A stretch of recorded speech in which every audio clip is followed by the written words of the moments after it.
My name is Katie, and I am a TV reporter with Deadline. Thank you so much for joining us for this discussion about High Potential, which is ABC's most watched new drama this season.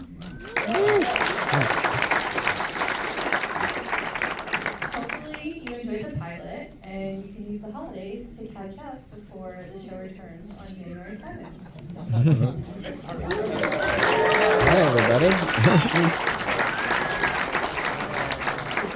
As you can see, I have some very special guests with me to talk about the show. So I'm going to go ahead and introduce them. Starting on my left, we have showrunner and executive producer Todd Harthan. Creator and executive producer Goddard. And then we have stars Deniz, Sunjata, Deniz, Killam, Amirah, and Akdeniz. Sadly, Caitlin Olsen couldn't join us tonight, but I think that Drew has some remarks from her that he wants to share. Yes, and look, I can say, having worked with Caitlin now for 2 years, the idea that she would miss something like this is not remotely something that is in her character at all. She must be bleeding out of the eyes to do this. But for what it's worth, she wrote a message for you all. Hello, everyone. I'm so sorry to have missed tonight, but my body has betrayed me and allowed itself to get sick. I am livid. I'm sad to say to your faces how much I appreciate your ongoing support of this show that I am so proud of. Side note, this is how you know Todd and I didn't write this, because that is a dangling participle. She's sick. It's not that big. I hope you're enjoying it as much as we love making it, and how incredible are the rest of this cast and these creative forces. I obviously couldn't do it without them, and I'm so incredibly grateful to be elevated by their talent. This is really for the best, though, because had I brought germs into the same building as Todd Harthan, he would have screamed like a toddler and injected himself out of the nearest window. Please enjoy as he tries to discreetly apply hand sanitizer to at the very thought. Have a wonderful evening, and I promise I will see you next time.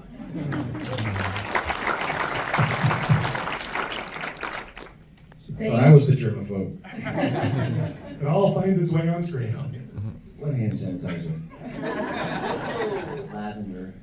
You said it's true. You said you could have thrown makeup out the window, but you won't. There's no windows in here. There's no windows in here. For safety. Well, thank you all for joining us tonight. Drew and Todd, I want to start with you. High Potential is adapted from a French show, and I wanted to ask what inspired you to bring it to an American audience, and if there was any big cultural differences looking at it through the show through an American lens. Yeah, I've done a few adaptations, both in movies and TV, and I always start from a place of just loving it. I try not to adapt anything I don't love. And so I didn't really intellectualize it, I just saw the show and thought it was really special and tried to protect the things I thought made it special. I hadn't seen this type of show told through the lens of a single mom. It felt to me like that is something unique and special, and felt very necessary right now in our world. And it sort of had the same delightful humanism that I think you see in the pilot in the show, where there's not a lot of judgment of all the people. The people act decently to one another at every turn, and I really responded to that.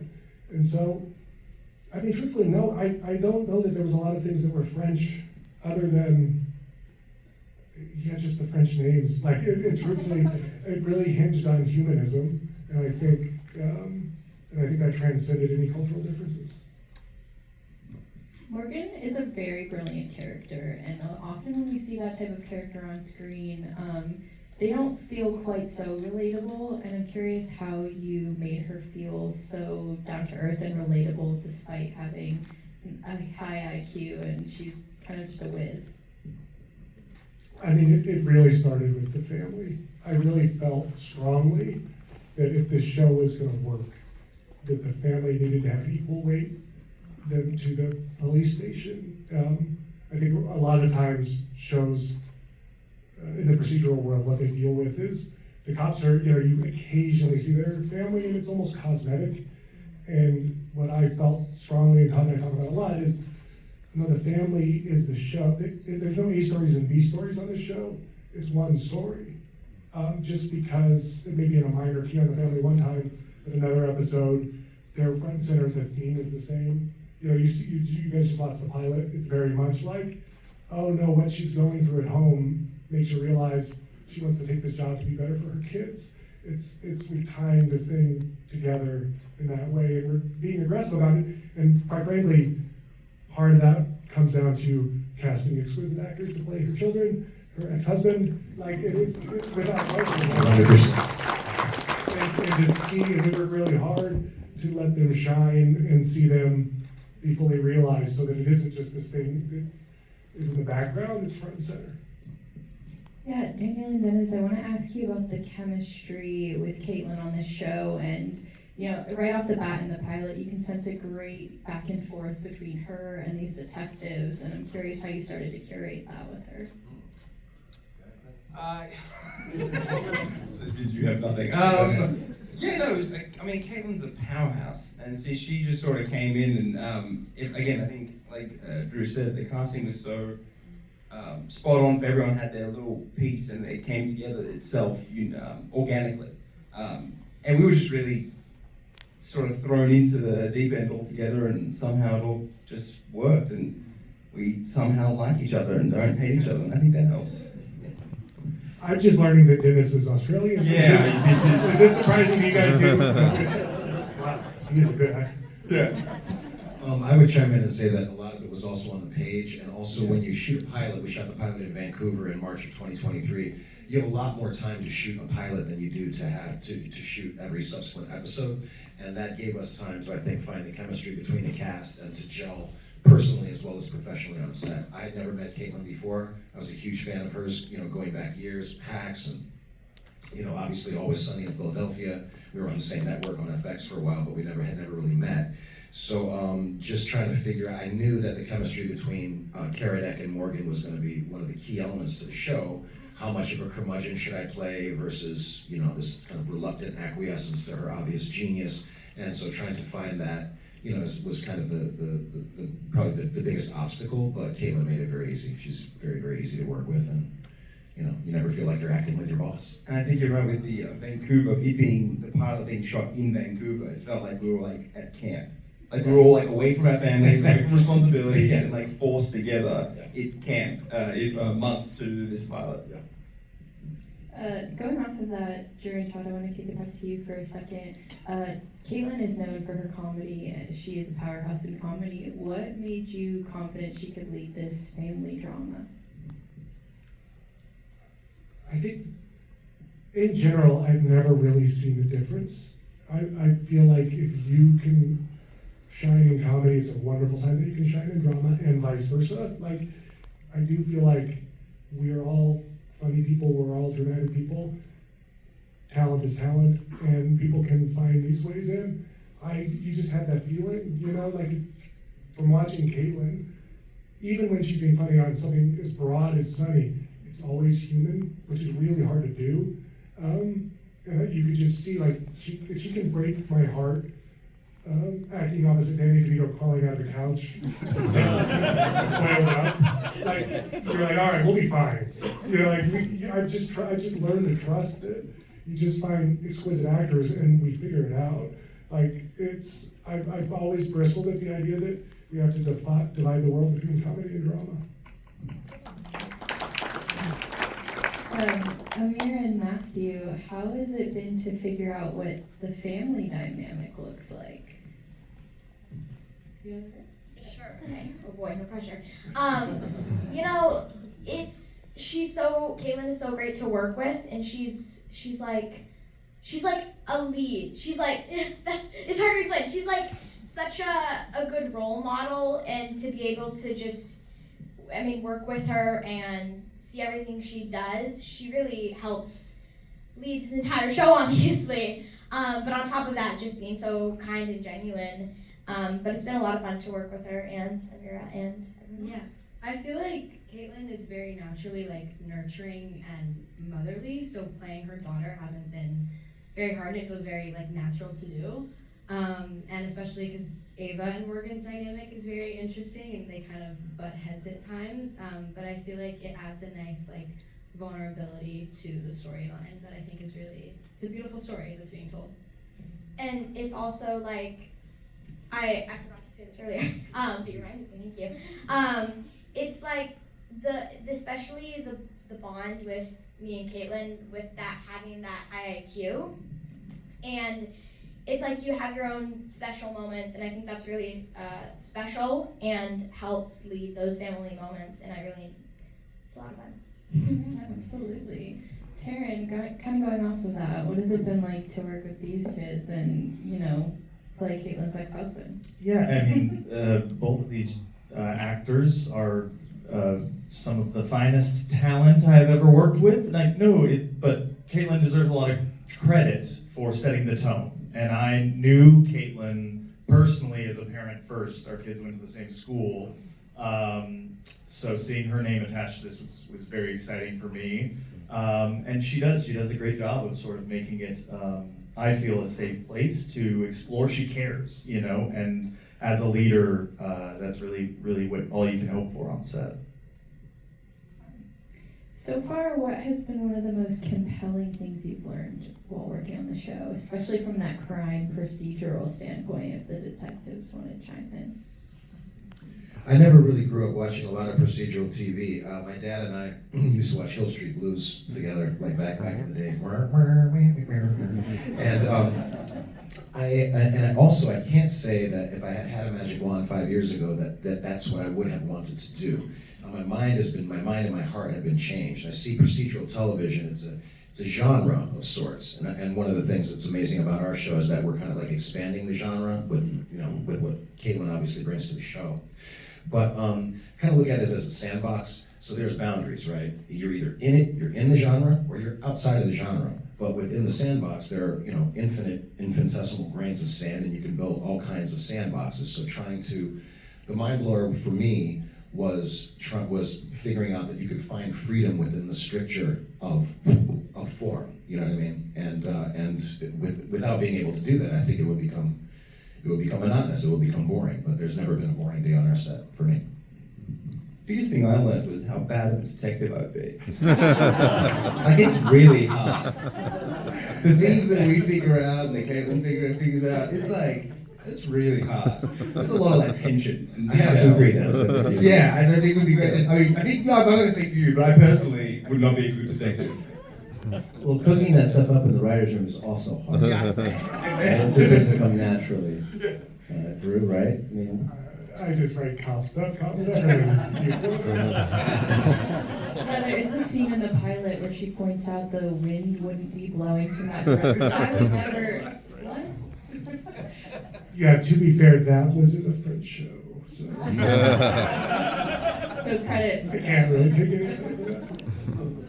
Kind of going off of that, though, Todd, I'm hoping you can expand upon the research that goes into some of these crimes and, solving them, especially because this show doesn't feel like a rip from the headlines type of procedural. So how do you kind of figure out what those cases are going to look like?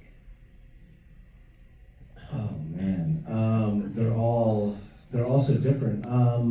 Yeah, I mean, we start from this place, and we're drafting off of the pilot. And I think that each episode, the question we ask ourselves is, before we even get into like the puzzle that we're going to solve, or who lost their life, or who they attempt to kill, is how is this story in this case going to reflect back on not just Morgan, but some of our cops as well, the people that have to take these stories home with them every night. So for me, it's usually what's the emotional component, and then after that, it's why is this case is going to tug at your heartstrings and be really, really, really hard to solve, and keep audiences on the edge of their seat to go, wow, are they really going to be able to bring some semblance of peace to whoever's mother, brother, sister, or son was attacked or murdered.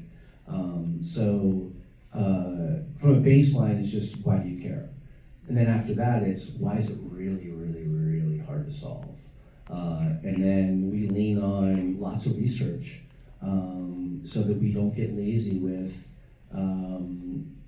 these cases being too easy to solve. We have somebody with HPI, so it's like, if it's too easy, she's gonna solve it in the first 12 minutes, and it's gonna be a really short show.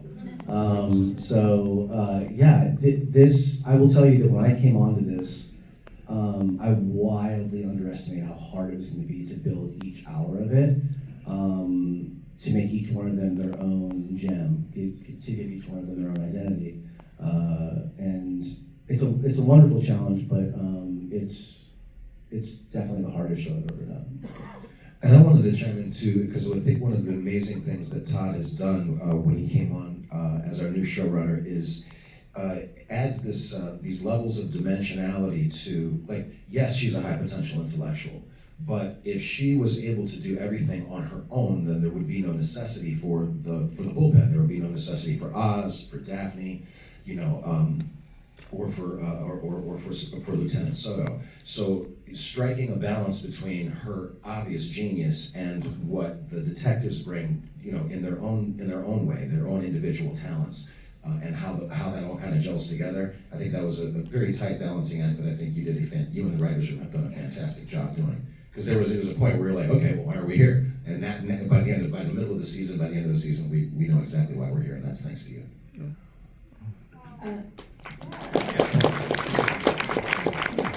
We have talked quite a bit about how, of course, the show is a drama, but it's also very funny, and the tone does swing back and forth all the time. She's going from solving this very difficult case to then walking outside and swinging her purse at an officer, and she ends up in a cell a couple minutes later. I'm curious, first with the writers, how you balance that tone, and then I want to also hear from the cast about, balancing the tone on screen as well to make both of those play so well. Yeah, the truth is I've spent my entire career in that, whatever that middle section is. I started on a show called Buffy the Vampire Slayer. Woo! And we were, we just learned, like, okay, we can be really broad, and we can be heartbreaking, and we can be terrifying, and we can do it in the same scene. So just knowing that you can is part of the battle. But the other trick I learned there is the emotional reality of what the characters are going through has to feel real. And if that reality feels real, you can get away with murder. Like, you can take crazy swings. I think the thing people get wrong a lot is they think, oh, there's jokes in here, lean on the jokes. But I've always said, if the jokes don't work, we can cut them. But if they're not behaving like people behave in that situation, our scene is dead. And I think that's the secret to it. It really hinges on these actors finding the humanity in the characters, and if they do that, we can put them in any scene, in any situation, and it's delightful and terrifying and heartbreaking and all of the above. Yeah, I mean, one of the gifts of this particular cast, and obviously Caitlin has it in spades and everybody else does too, which is, when you get into a writer's room, you go, oh, there's nothing that we can't do. Aside from keeping it, not R-rated. The range that you have, including, Amirah and Matthew, I mean, the range of these two actors is pretty great. And so it doesn't matter, when we're in there breaking up, so that might be a little bit lighter in tone or a little bit more serious in tone. When you watch all 13 episodes of this show, I mean, we really take you on a roller coaster ride tonally, but it really is true to life. And to Drew's point, it's like there's, to me, life it's hilarious, it's absurd, it's awkward, it's heartbreaking, it's all those things. And when you have a cast that can play at all those different levels, then you can go into an episode and take the audience on a ride that really does feel grounded and real and raw and all those wonderful things. So to me, there's no limitations on the show, which is why, it was such a joy. Like, every episode was like like a gem, right? And we could do whatever we wanted. And then you throw it to them, and you're like, well, they in many respects make it better when you got to the stage. So yeah, it's lovely. It's lovely to work on. And Amirah gave one of the most emotionally powerful performances in the last episode that aired before we took this break. The Assault on Precinct 13 is what we're basically calling it. But Amirah, you killed. I was at home like, you and Caitlin together, and Matthew, you're amazing too, but you smashed that. Yeah, going off of that, is there a particular scene or particular episode that each of you individually are particularly proud of? Definitely episode 7, the last episode before we took the little fall break. That episode was so fun to film. I liked being able to step outside from like the home life and get to be in the precinct and work with the rest of my cast who I hadn't gotten to work with. I had a scene with some of them, and so that was nice and different. And then Caitlin also just made those emotional scenes so easy and like relaxing. Like I remember before we filmed the big scene where we're like crying at each other, she kind of just like took my hands and like took deep breaths with me and was like, "We got this, like it'll be great." And then we started rolling, and it just all kind of came out. And so I'm very, very proud of that episode.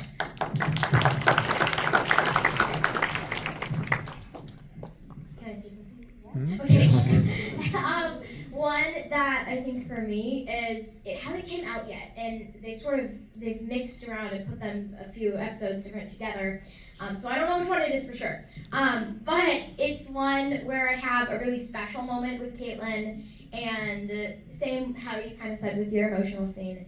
She's just has such a welcoming tone, and she's so open to everything, and she'll just take you over to the side and make sure you feel good with everything and all the scenes, and it's really a really special moment. But then there's also I have in the same episode where I get to play with Amirah, and because she's normally such like a moody teenager, it was really fun.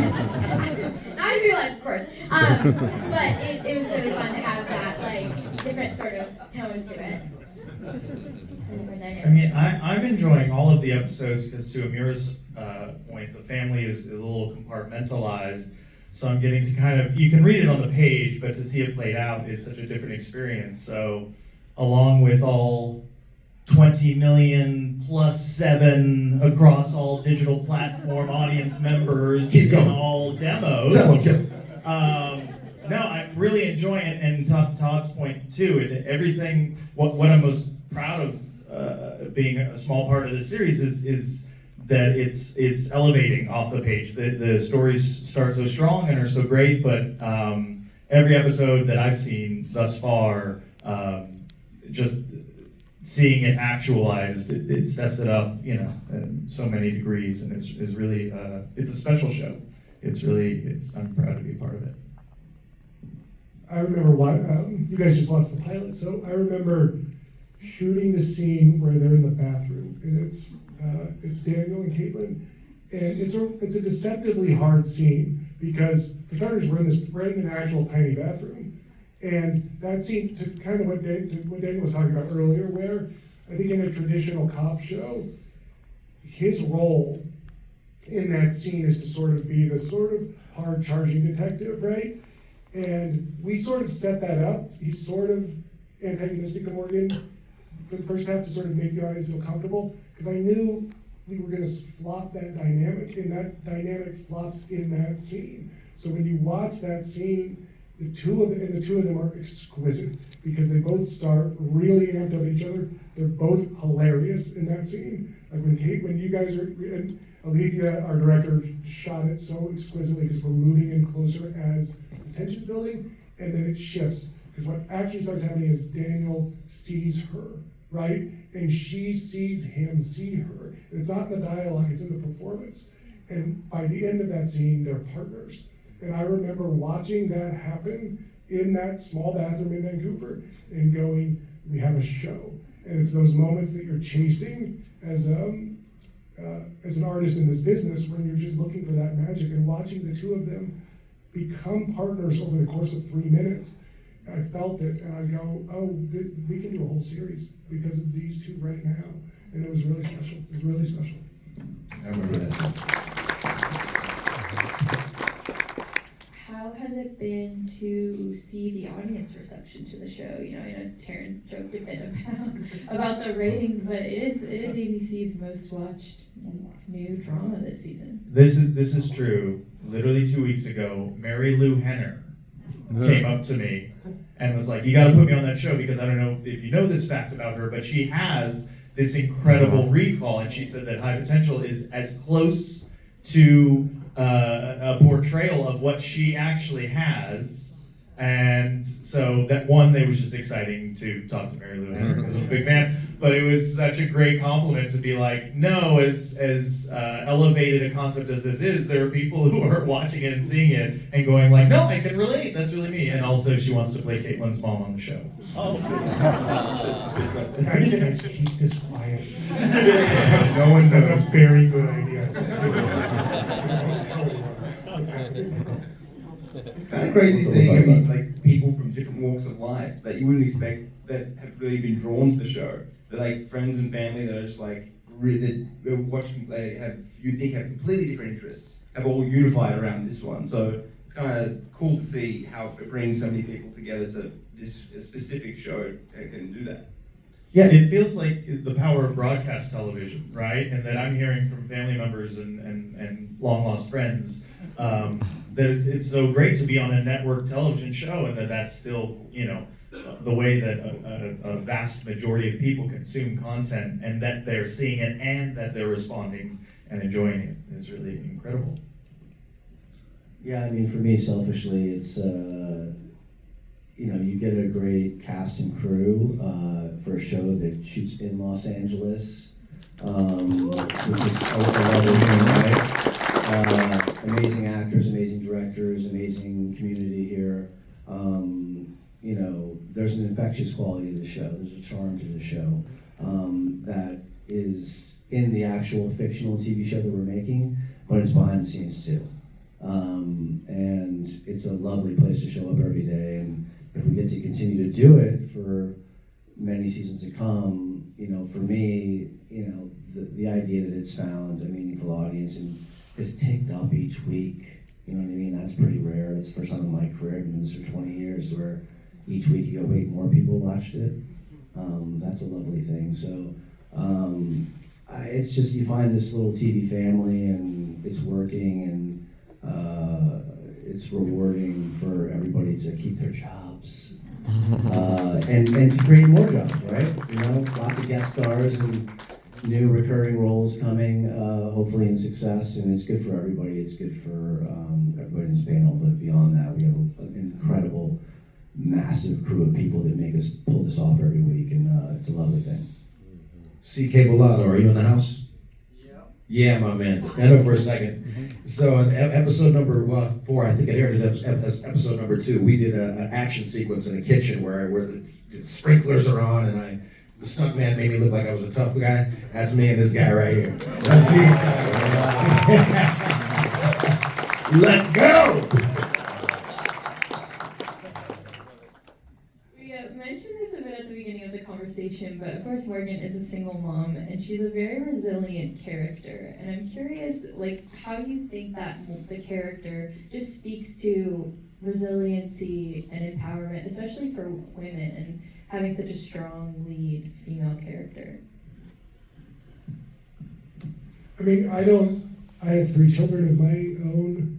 I don't know how any single parent could do that job. I do not. I'm grateful every day that I have my wife as a partner, but it engenders tremendous empathy to know and to think about what single moms go through. When I looked at the pilot in the French show, that's what jumped out at me of, oh, this is a voice we need to get out there and protect and listen to it. And as writers, it's our job to find single parents, talk to them, listen to them, hear how their experience is unique, and put it into the show.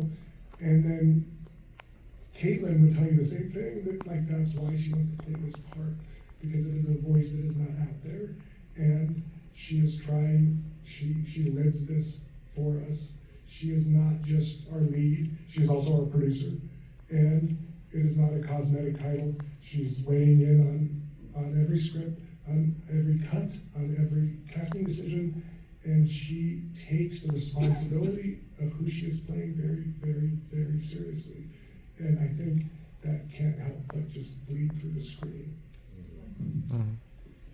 Yeah, I mean, I think that it's also the situation that a lot of our audience are in too, right? I mean, yes, she's a single mother, but I just think that in general, just the idea of a household where you're raising kids and you're worried about where the next paycheck's going to come from, or how you're going to pay your bills and put food on the table, all those things, is something that it's how I grew up, and I relate to it.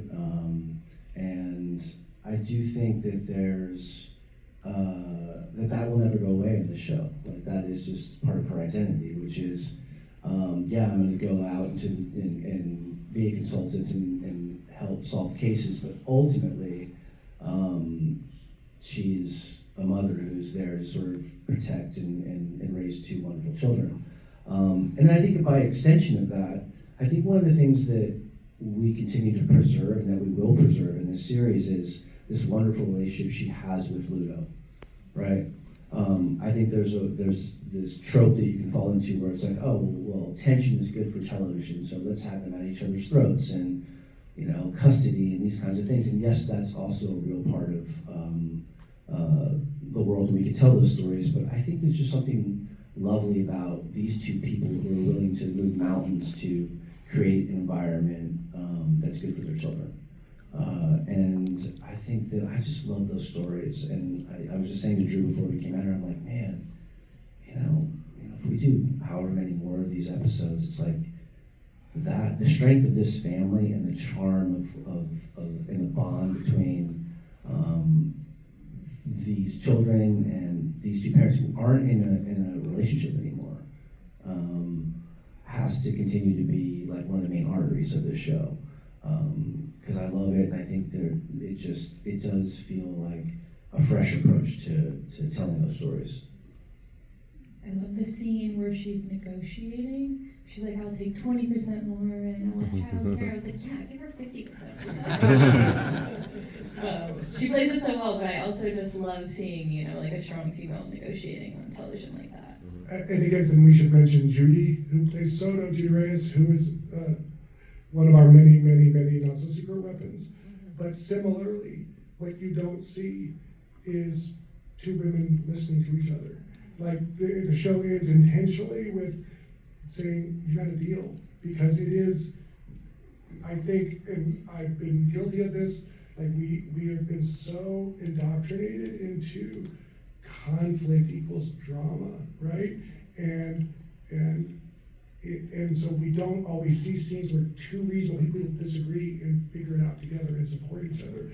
And it was really, we fought really hard to make sure that was the ending of the show for a reason, because it sort of said this is the mission statement here. This is not, we're trying to do something different with how we see a police captain and the wild card, right? We're changing the genders of what those we see traditionally. We are trying to question ourselves at every turn of what that would mean and what we've accepted and what is wrong and what we want to push back on. Like, our network has been lovely and supportive. At the beginning of this pilot, they said I had so many arguments about whether or not Caitlin should have love interest in the pilot. They kept saying, we need love interest, we need love interest, we need love interest. And I kept saying, I do not want to define her that way. I think it's really important that actually we're saying something different. That doesn't mean she won't have love interests. We will, she's a human being. We want to show her as a three-dimensional person. But for the pilot, I want her to stand on her own and say that that's what we're here to do, decisively. And to their credit, they heard it. I had to play the shame card to get them to hear it. I did. But I understand where they were coming from, because I sat in test screenings and people love stories. They love it. And so I don't think anyone had any ill will. It's just, I felt it was, we all felt it was important to say, let's show her as a mother first. Let's show her as a genius second. And then the rest of it we'll worry about later.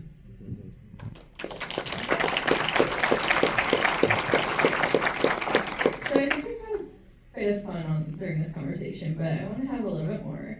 Does anyone have a memorable or funny behind-the-scenes moment that they think about? I ate 14 donuts in one scene, and then they cut around it. And so I had to go buy. which is also fine, but it was just like I've never consumed that many donuts at once. And then I didn't feel as bad as I thought I would, because we still had a full day of filming to go. It was like the second scene of the day. But yeah, that was fun in a way, I guess. My answer to the question would be the scene from the episode you just watched where Kaylin, Matthew, Amirah, and myself were in the squad car, and we got an APB out on 2 Extreme Cuties, that one. Yeah. They were just, I had to try so hard to keep a straight face while we were shooting that scene, especially when they say, "Hey, can we turn on the siren?" And I'm like, "No, bam, it's on." And so that's mine. Okay. So this was in one of the episodes where. Oh no! Wait. It was the one. It was the one where she did something different every time, and when your step boyfriend comes in and she gives Morgan the sodas, thinking it would be Ava, and she had a different reaction every single time, and I was trying so hard to hold in a laugh because they were so different and unique every time. It was really a special, really funny moment. Me and Caitlin had a moment. I think it was at the end of episode 5. It was the episode where you and her snooped through my room and found birth control, and it was this big thing. And at the end of the episode, she comes in to confess that they had found that in my room or whatever. And we had a conversation about it, but at the end, we had this pillow fight, and that wasn't scripted. That was a thing that was supposed to happen. She was supposed to just get up and walk out. And then I think we rehearsed it, and she just kind of started hitting me with the pillow, and it became this thing. And I was trying so hard not to laugh when we filmed it, because it was so fun. Yeah, that's my favorite memory. Many.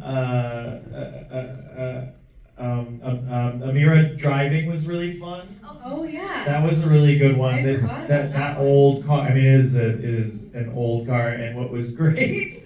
Okay, this is my favorite one. I'm just remember. Amirah got in. It hadn't been turned on, and it was silent. And she's like, "Is it on?" And that was hilarious to me because it meant she has never in her life been in a gas-consuming, engine-driven car. She's only been in Prius, Tesla, electrical cars, and the silence did not indicate to her the fact that the car had not been turned on yet. But to her credit, she was amazing. And even the transpo stunt people were like, Surprised it didn't crash. not bad, all right. Yeah, that was great. Was that your Chops impression?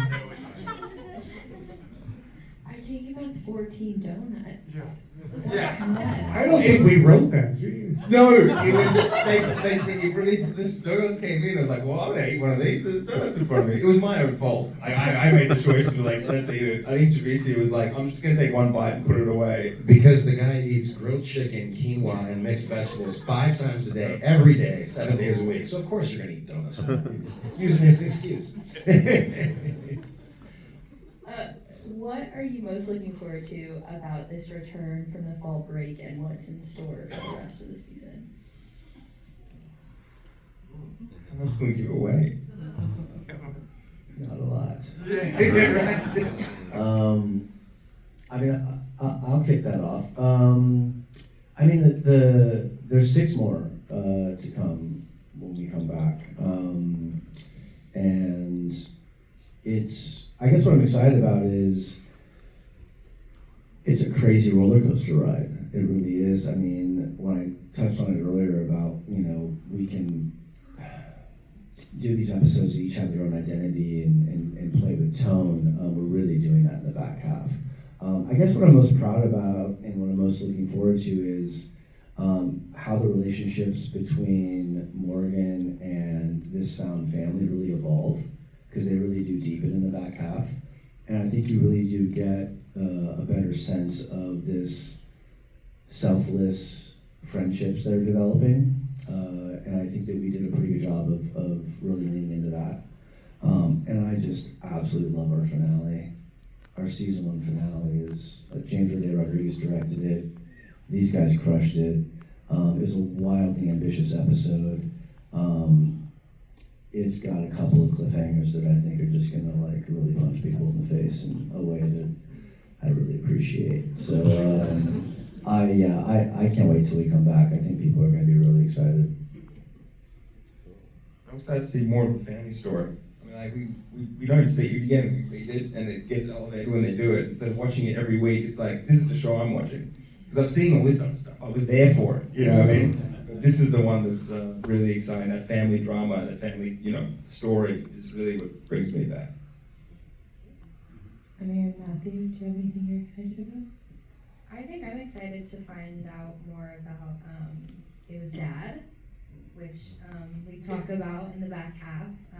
There's really nice scenes between Caitlin talking about the past, and I'm excited to just kind of see more into Ava's childhood. I feel like is gonna be nice.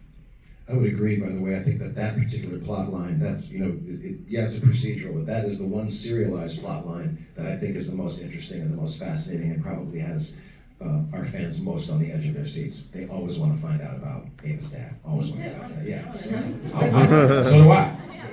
And I feel like everyone's just saying this, but I'm gonna say it again. The underlying tone of him, we just don't know what's happening to him, and I don't know, and I'm really excited to find out. And you just by knowing about that and having that knowledge of the underlying thing that eventually it should be revealed, I'm like on the edge of my seat waiting for it. But yeah. So if any of you have any ideas on who that man could be, if you could just jot them down and give them to the show, Todd and I would really appreciate it. He's only half joking. Approach them with your pitches. Well, thank you all so much for joining us. Thank you guys all so very much.